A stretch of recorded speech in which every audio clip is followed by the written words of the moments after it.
Okay, when Brandon was born, he was premature, and my wife had him by cesarean section, and he was born. The doctors had a hard time resuscitating him at birth, and he suffered brain damage, and that was part of some of the problems. He was diagnosed with a couple of different syndromes, one Noonan syndrome, another called Menkes syndrome. I remember in the hospital after he was born, I looked at him in the incubation area where the babies were born, and he was in and I remember the alarm going off, and I ran down there, and he had turned blue, and they had to resuscitate him. And then Sharon didn't hear much about this because she, of course, had to stay in the hospital because she was doing the cesarean section.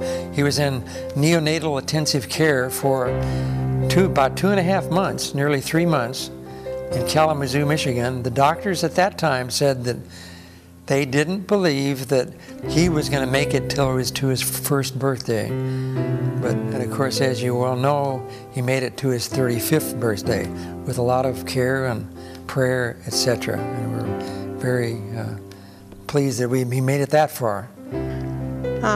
Brandon was born when we lived in Gillane, Michigan. He was born in Niles, Michigan. But when we moved to, we were in Arkansas for less than a year, and he did have a little bit of schooling there, but his real full-blown schooling started when we moved to California. He went to a school called Boswell Learning Center, and he was 18 months old when he started there, and he had a wonderful teacher. Her name was Fran Patterson, and they just both loved each other. I mean, you could tell from the videotape that we have that he adored her and she adored him, and he liked going there.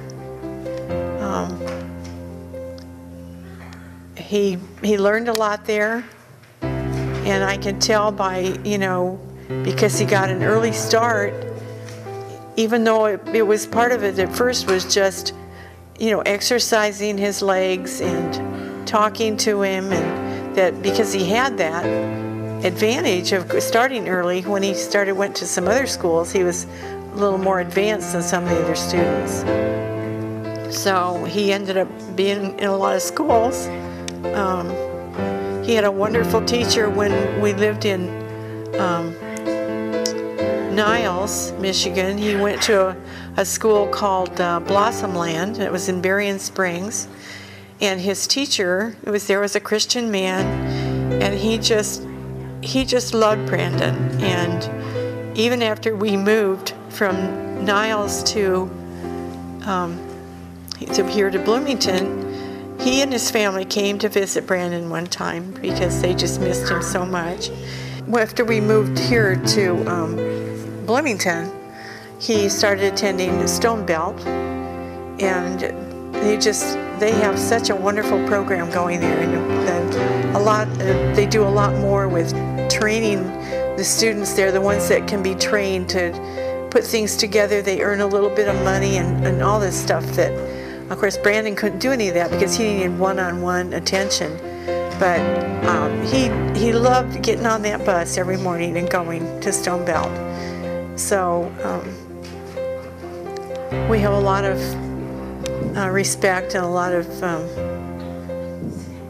memories from the people that helped him at Stone Belt. It was to Brandon's advantage that these teachers just really helped him. It really made him a better person, and he learned more than what he would have learned if he had just been stuck in a home somewhere. Something I remember about Brandon, and I think he probably taught everyone this, but he couldn't communicate the way that everybody communicated with each other, but he communicated in the 3 universal languages, and those things were through love and through laughter and through music. He always was giving us love back to him no matter what. He always appreciated us. because he's alive, and he always was happy. He could have had a surgery. He lost his eyesight. He couldn't walk.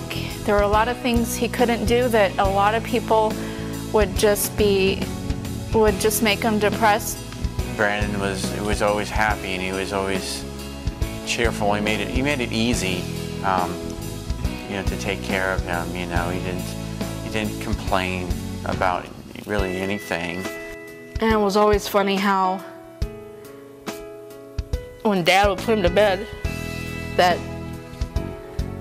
soon after he'd come out to where Mom was and stay up with her all night long and then fall asleep on the floor. He always had a smile on his face, and he was always laughing.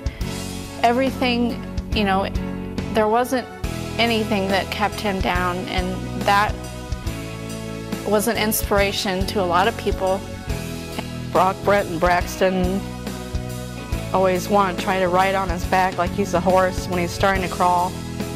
I remember one time, I believe I was in either high school or college, but I took Brandon with me to go pick up Kevin from a youth group function, and we were driving in our 76 Buick station wagon, and I left Brandon in the car with it running to run to the door to pick up Kevin, and I came back and Brandon had locked the doors, and we tried knocking on the window to have him open them up, and he just sat there and laughed the entire time. He knew what he had done, and he just thought it was the funniest thing.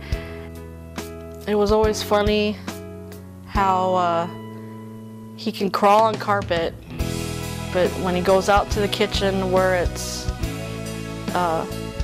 the ceramic floor tiles that he didn't like, he never went out to the kitchen because either it was too hard to crawl on or it was just too cold. So he'd always feel his way when he would go that direction, and once he touched it, he would stop and turn around and go back the other direction. He absolutely loved music. He listened to a lot of Sesame Street music. In fact, we found some today. Everything was about music. His toys, anything he could find that made noise. His ho ho ho, especially at Christmas time. It was even funnier when he wasn't Christmas. Still say ho ho ho. He just absolutely loved all his noisemakers. You'd go in his room and he would have them all playing at one time.